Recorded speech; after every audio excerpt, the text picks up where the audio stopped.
好，第33題。嗱，三個 resistance 有 equal 嘅，三個 resistor 係 equal resistance。咁啊，假設佢哋冇 internal resistance，阿 Sir 咩意思啊？嗱 ，internal resistance 咧係2.16，就會先要討論嘅。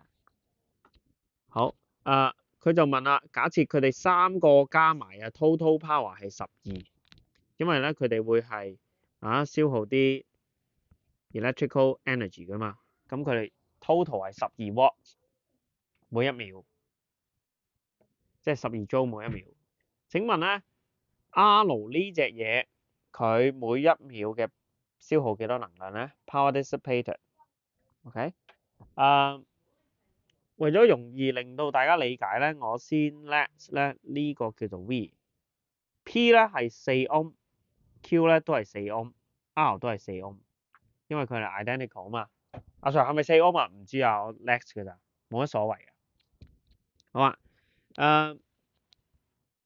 咁點咧？其實呢一幅圖咧就係相當於咧，唔知大家接唔接受啦，係相當於4 ohm。呢度咧係4 ohm，就有4 ohm 嘅。OK，根本係一幅咁嘅圖嚟嘅。咁樣係咁咧，4 ohm 同埋4 ohm parallel 咧，其實佢即係點啊？即係 equivalent 相當於2 ohm 啦。OK 嘛？接受啊？好啊，而呢個係叫做 V。咁啊，大家要知道咧 ，potential difference across resistance 咧係 in series 嘅話咧，就會按比例。咁所以究竟呢度 drop 咗幾多 V 咧？冇錯，呢個 potential difference 咧係會等於4加2 6份當中嘅4份，即係2/3個 V 咯。咁呢度咧，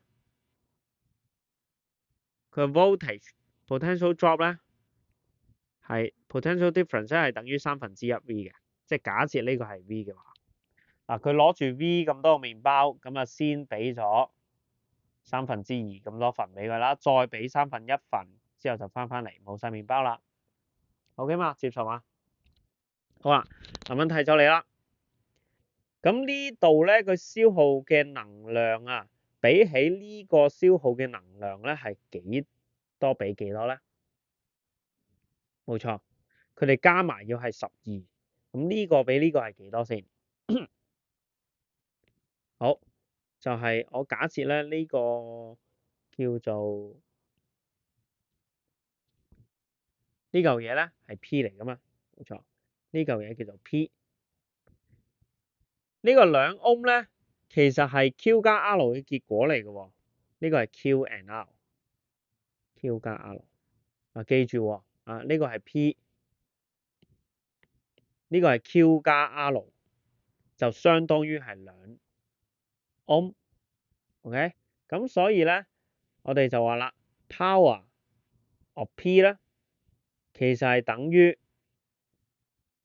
3/2/3V square over R，R 我叫佢4啦，係冇？我同學唔知我講咩啊？就係 power 係等於 V square over R 啊嘛，係咪 ？power 等於 V square over R，其中一條式係咁樣嘛。咁而咧 power Q 加 R 咧係相當於1/3個 V，因為佢 potential across 係1/3嘛 ，square over 佢 equivalent resistance 2嘅 V square over R。OK，咁而咧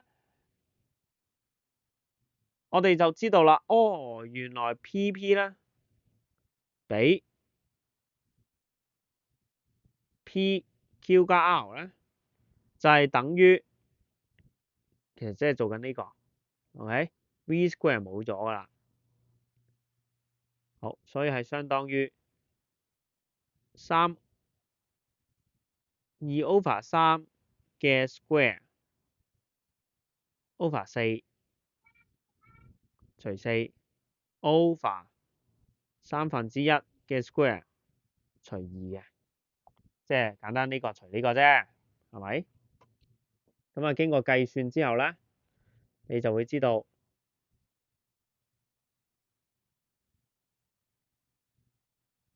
2嘅 square 除4，哦，都係2比即係1比0.5嘅，1比0.5即係2比1啦。OK，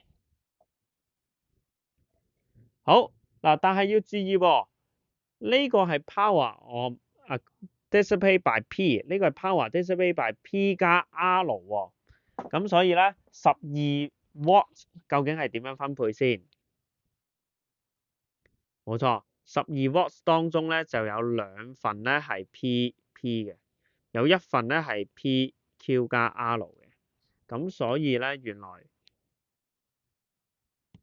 PP 咧佢 dissipate 嘅 power 係等於12 watt 當中嘅3份當中嘅2份，咁即係話佢係佔咗8 watts 㗎。原來有8 watts 咧係 PP 俾嘅，即係佢 dissipate 嘅。咁另外咧有4 watts 咧就係剩低 Q and R 散發出嚟嘅。OK 所以咧 Q and R 係 identical， 總共發放嘅能量咧係每1秒4 watts， 咁所以 R 佢嘅 power 咧就係除2啦，即係 A 啦，2 watts。OK， 因為 P 加 R 咧嘅 power 就係4，咁由於佢哋 identical 噶嘛，咁所以係2啦。